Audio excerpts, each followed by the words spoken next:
अब हम इसका अलजेब्रा डिस्कस करेंगे, फंक्शंस का अलजेब्रा, यानी कि उसका एडिशन सब्ट्रैक्शन। बहुत ही सिंपल है, सिंपल जो हम यूजुअली रूल्स यूज करते हैं वही हम फंक्शंस में भी अप्लाई करेंगे। तो इसी में हम करके देखते हैं, algebra of functions. Algebra of functions बहुत ही इजी है।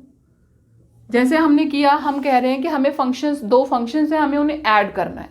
तो फंक्शंस को कैसे ऐड करेंगे? एक फंक्शन है, एक केस तो ये होता है कि दोनों सेम डोमेन और सेम को डोमेन पर हैं वो फंक्शंस, ठीक है। ये एक एफ हो गया, ये जी हो गया, ये दोनों के दोनों सेम डोमेन और को डोमेन में डील कर रहे हैं। तब तो बहुत ही आसान है कि आपने बोला F X plus G X is equal to F plus G X, ठीक है, सिंपल है।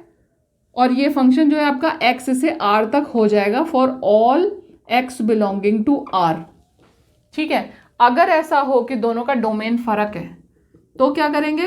डोमेन हमने एक का लिखा D1 और दूसरे का लिखा हमने D2, तो इसका जो कॉमन डोमेन बनता होगा for all x belonging to D1 D2, तो जो x बनता हो, जो हमारा इन दोनों में कॉमन डोमेन बनेगा, यानी D1 इंटरसेक्शन D2 जो हमारे पास आएगा, हम उस पर इनका एडिशन कर सकते हैं।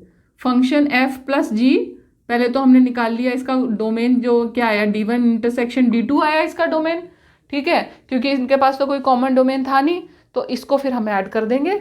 सिंपल एडिशन होगी इसकी, F X plus G x. लेकिन इसका जो काम है वो कब होगा?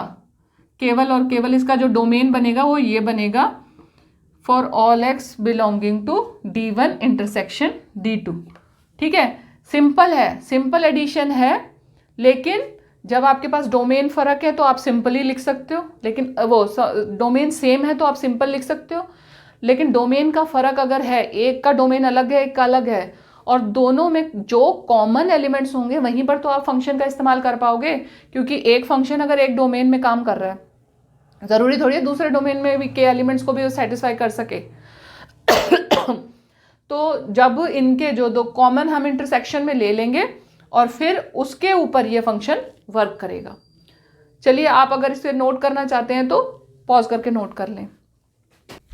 तो अभी हमने किया एडिशन, एडिशन की तरह ही सब्ट्रैक्शन भी इसका इसी तरह से होगा, सब्ट्रैक्शन भी ऐसे ही होगा, सिमिलर है।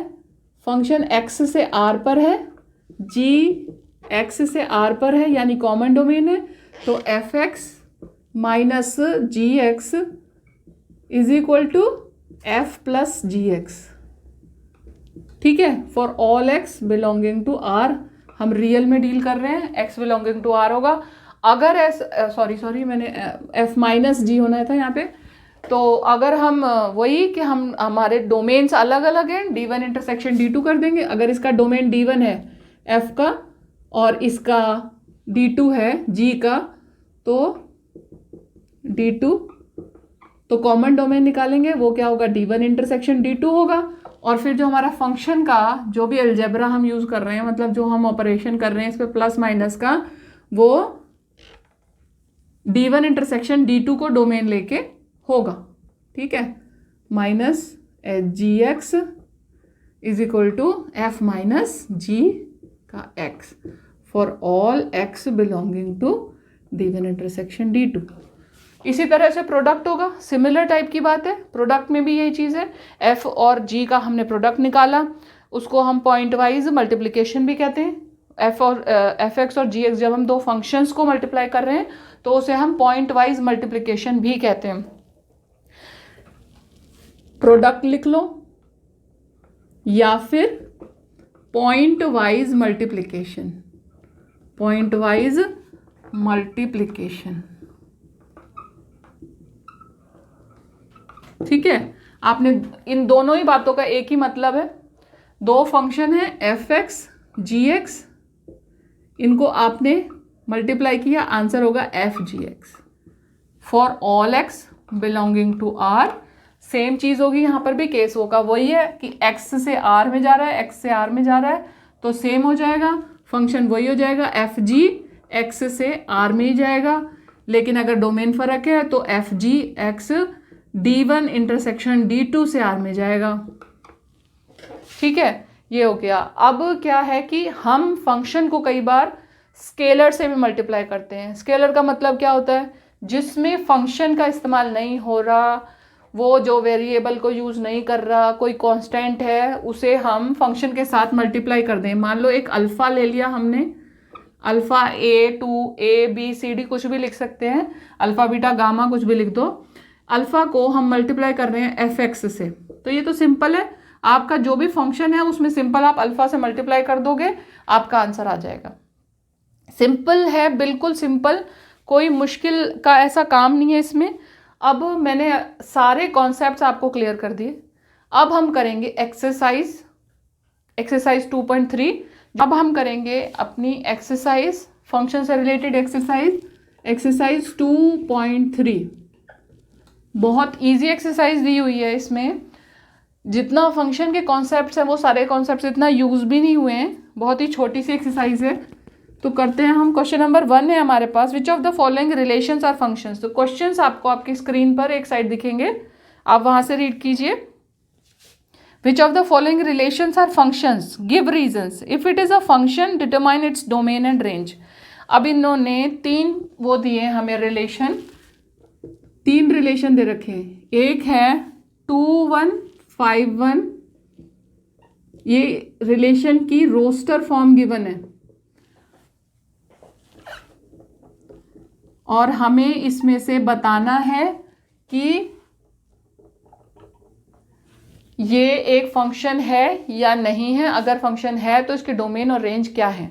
तो स्टार्टिंग में जब हमने फंक्शन किया था, जब हमने फंक्शन पढ़ा था, तो हमने एक बात 2 रूल सीखे थे।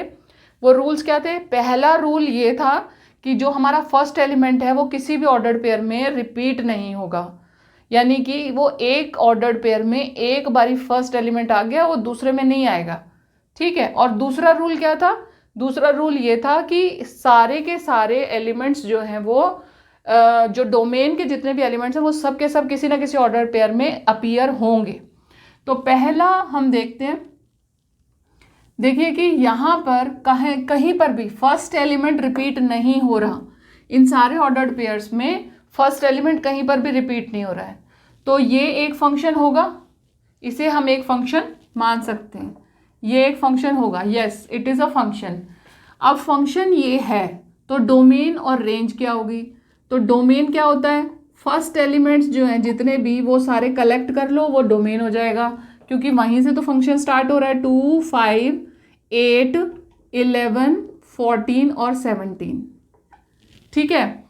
यहाँ पर आप देखोगे कि जो इमेज है सारे एलिमेंट्स की एक ही इमेज है। It's a constant function. Constant function मान सकते हैं हम, इन्होंने जितने दिए हैं उसके हिसाब से। ज़रूरी नहीं है, बीच में और भी हो सकते थे, पर जितना इन्होंने दिया है उसके हिसाब से हम इसे कांस्टेंट फंक्शन मान सकते हैं, क्योंकि इसकी वैल्यू हर एलिमेंट के साथ 1 ही आ रही है। ठीक है, तो ये कांस्टेंट फंक्शन की तरह ही बन गया। ये इसका डोमेन हो गया और ये हो गई इसकी रेंज। जितने भी फर्स्ट एलिमेंट्स थे हर ऑर्डर्ड पेयर में वो हमने यहाँ लिख दिए, तो डोमेन, और जो इनकी इमेजेस थी वो होगी रेंज। नंबर 2 में क्वेश्चन है जी 2 1 4 2 6 3 8 4 10 5 12 6 और 14 7। ये तो एक बिल्कुल आपके सामने, इस फंक्शन को तो आप बना भी सकते हो। क्या फंक्शन है कि फर्स्ट जो है वो सेकंड का हाफ है, वो जो सेकंड है जो फर्स्ट का हाफ है, यानी कि x जो है वो y का दुगना है, या ये कहो कि जो y है वो x का हाफ है। अगर हम x में 2 पुट कर रहे हैं तो 1 मिल रहा है, 4 पुट कर रहे हैं तो 2 मिल रहा है। इस तरीके से ये हमारा फंक्शन बन रहा है। अब हम सबसे पहले ये देखेंगे कि ऑर्डर्ड पेयर में फर्स्ट एलिमेंट कहीं रिपीट तो नहीं हो रहा। पहले में 2 है, दूसरे में 4 है, तीसरे में 6 है, फिर 8 है, 10 है, 12 है, 14 है। कहीं पर भी एलिमेंट रिपीट नहीं हो रहा। तो एक कंडीशन तो हो गई हमारी, ठीक है। अब इसके बाद दूसरी कंडीशन क्या थी कि जितने भी ऑर्डर्ड पेयर, जितने भी डोमेन के एलिमेंट्स हैं वो अपीयर होने चाहिए। तो अब डोमेन तो हमने खुद ही बनाना है, तो सबसे पहले तो ये बात फिक्स हो गई कि ये एक फंक्शन है, क्योंकि फर्स्ट एलिमेंट कहीं पर भी रिपीट नहीं हो रहा। तो ये हो गया यस इट्स अ फंक्शन। ठीक है, अब हम बनाएंगे इसका डोमेन। डोमेन कैसे बनाएंगे? फर्स्ट एलिमेंट्स को कलेक्ट कर लेंगे। पहले को लिखा, दूसरे में 4 था, तीसरे में 6, चौथे में 8, फिर 10, 12 और 14। ठीक है, ये बन गया आपका range. Range is equal to क्या आ जाएगा? इसमें आया 1, दूसरे में 2, 3, 4, यहाँ से 5, 6 और ये आ गया 7। ठीक है, ये डोमेन और रेंज आपकी दोनों की आ गई। ये भी आपका एक फंक्शन बन गया। अब है थर्ड में देखो, कलेक्शन है 1 3 1 3 1 5 2 5। ये पूरा कलेक्शन है आपके पास। इसमें आप देखोगे पहला रूल या पहली कंडीशन, फर्स्ट एलिमेंट रिपीट नहीं होना चाहिए, पर यहाँ पर तो हो रहा है। इसमें 1 है, इसमें भी 1 है। इसी से ये पता चल जाता है कि 1 की 2 इमेजेस हैं। 1 की 2 इमेजेस हैं, कौन कौन सी? 3 और 5। तो हम इसे फंक्शन नहीं मान सकते, क्योंकि एक नंबर की तो यूनिक इमेज होनी चाहिए। 2 इमेज तो बन ही नहीं सकती। 2 नंबर की एक इमेज हो सकती है, लेकिन एक नंबर से 2 इमेजेस नहीं बन सकती। 2 प्री इमेज की एक इमेज हो सकती है, पर एक प्री इमेज की 2 इमेज नहीं हो सकती। फंक्शन इस तरह तो हो सकता है, लेकिन इस तरह नहीं हो सकता। ठीक है, अगर फंक्शन इधर से इधर जा रहा है तो वो इस तरह तो बन सकता है डायग्राम, लेकिन इस तरह से कभी नहीं बनता। तो ये हो गया आपका क्लियर, ये फंक्शन नहीं है। आंसर हो गया इसका no, it's not a function. Question number 2। Question number 2 है find the domain and range of the following real functions.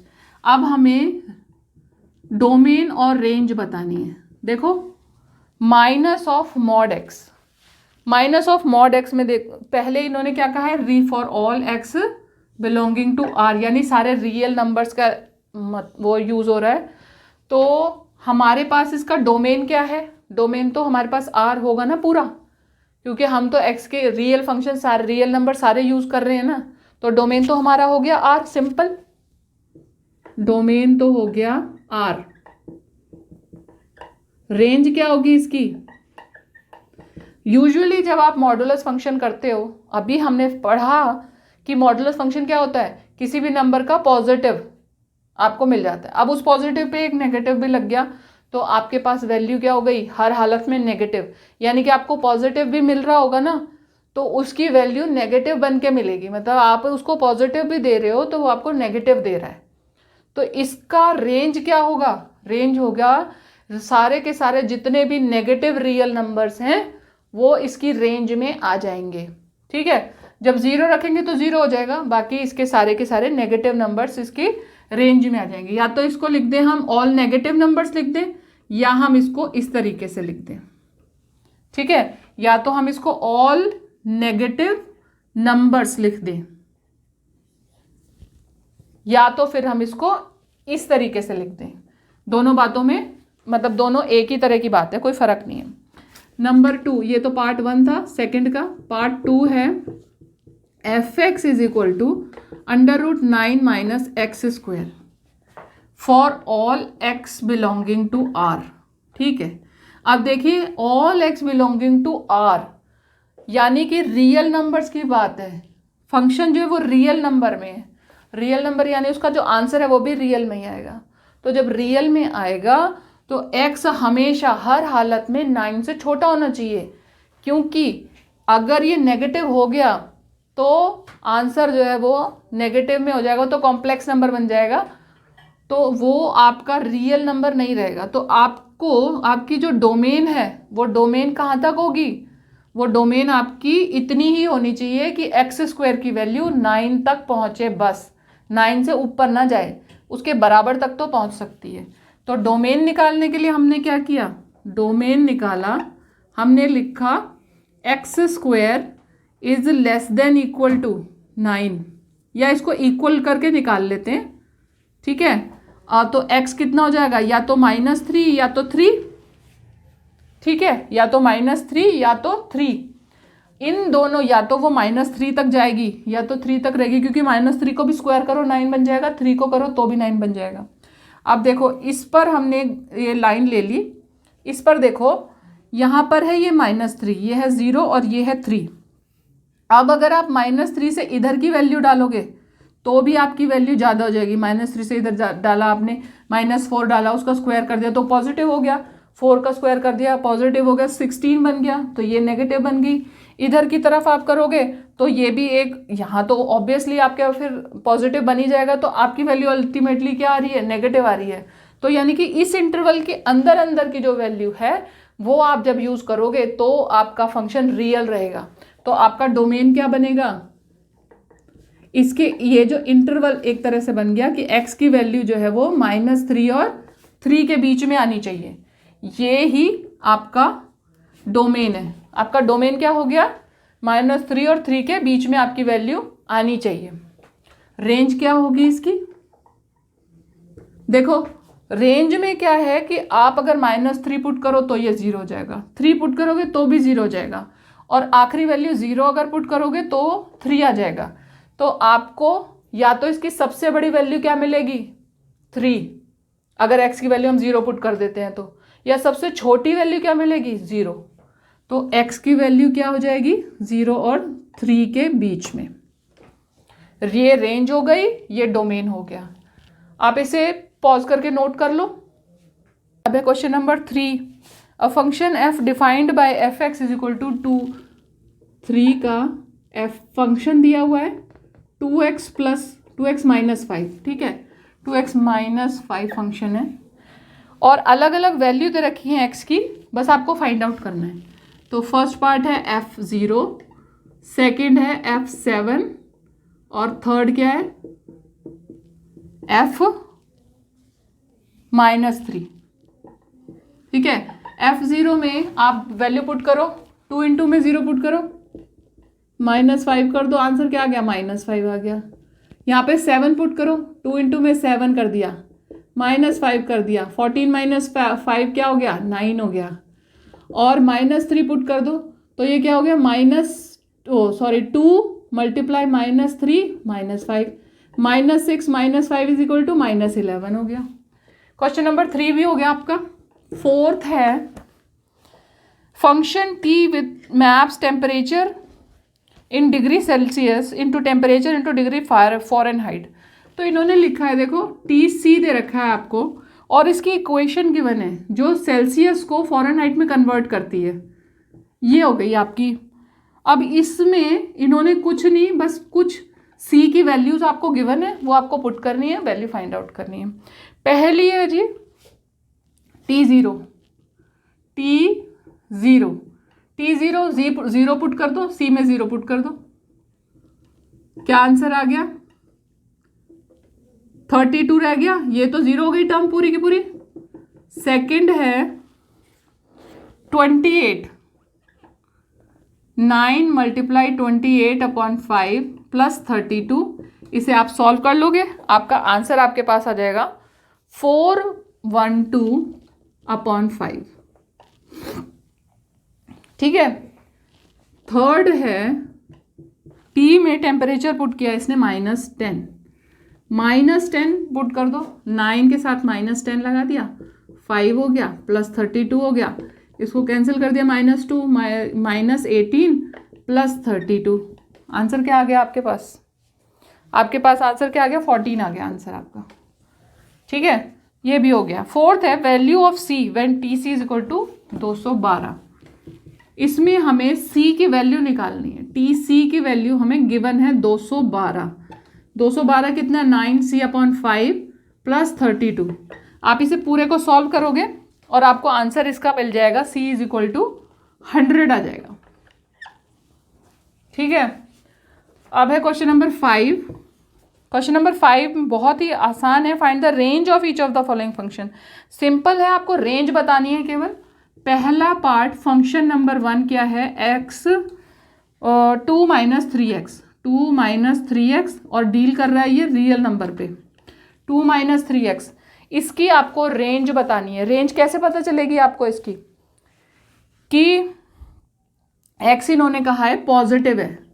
अब इसी से पता चल जाता है कि आप इसमें जो भी वैल्यू रखोगे x की 0 से ऊपर की रखोगे। मोर देन 0 है, 0 तो आएगी ही नहीं, उससे ऊपर की वैल्यू आएगी। ठीक है, अगर आप इसमें 0 के ऊपर वाली कोई भी वैल्यू रख रहे हो तो आपको ये 3 है, 3 से क्या मिलेगा आपको, सारी की सारी नेगेटिव वैल्यूज़ मिलेंगी, सारी नेगेटिव वैल्यूज़ मिलेंगी। 2 के अलावा 2 भी नहीं मिलेगा, 2 से छोटे नंबर तक आपको वैल्यू मिल सकती है, क्योंकि रियल नंबर्स तो आप सारे के सारे यूज़ कर रहे हो।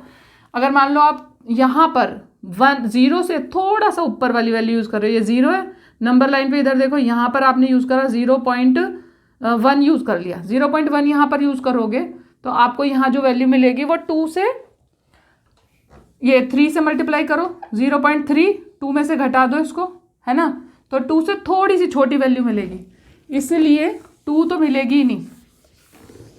तो इसलिए आपके पास जो इसकी रेंज आई वो क्या आ जाएगी, अब ये पॉजिटिव पॉजिटिव में जाएगा, 3 इससे बड़ा ऑलरेडी कोफिशिएंट है, तो ये आ गई आपके पास में रेंज, इसकी आ गई -∞ 2।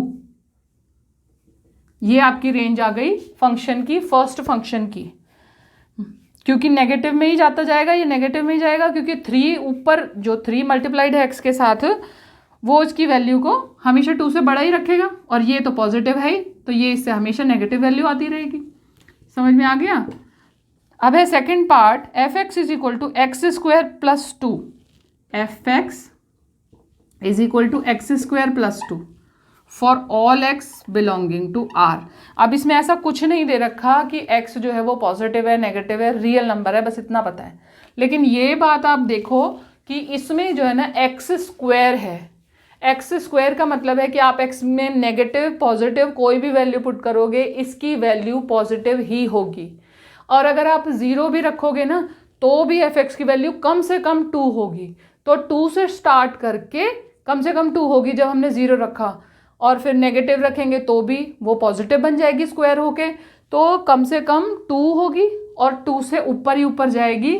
इसकी रेंज हो जाएगी, इसकी रेंज हो गई आपके सामने, 2 तो मैंने इंक्लूड कर लिया ना, और फिर यह गया पॉजिटिव की साइड, और इसकी वैल्यू हमेशा पॉजिटिव इन्फिनिटी तक हो सकती है। लास्ट है आइडेंटिटी फंक्शन, ये तो सिंपल है। Identity function f(x) is equal to x हमने पहले भी डिस्कस किया है। उसका मतलब होता है कि आप जो पुट करोगे आपको वही वैल्यू वापस मिल जाएगी। तो इसमें डोमेन और रेंज दोनों r होते हैं, उनकी कोई वैल्यू नहीं है, कोई लिमिट नहीं है। आपका ये काम यहाँ पर ख़त्म होता है। एक्सरसाइज 2.3 आपकी फिनिश हो गई, इसके साथ ही आपका चैप्टर भी फिनिश होता है। और आप अगर चाहते हैं कि इसी तरह के एजुकेशनल वीडियोस मैं आपको प्रोवाइड करूं, तो आप मेरे चैनल को सब्सक्राइब करें, बेल का बटन दबाएं, जिससे कि नोटिफिकेशंस आप तक पहुंच जाएं।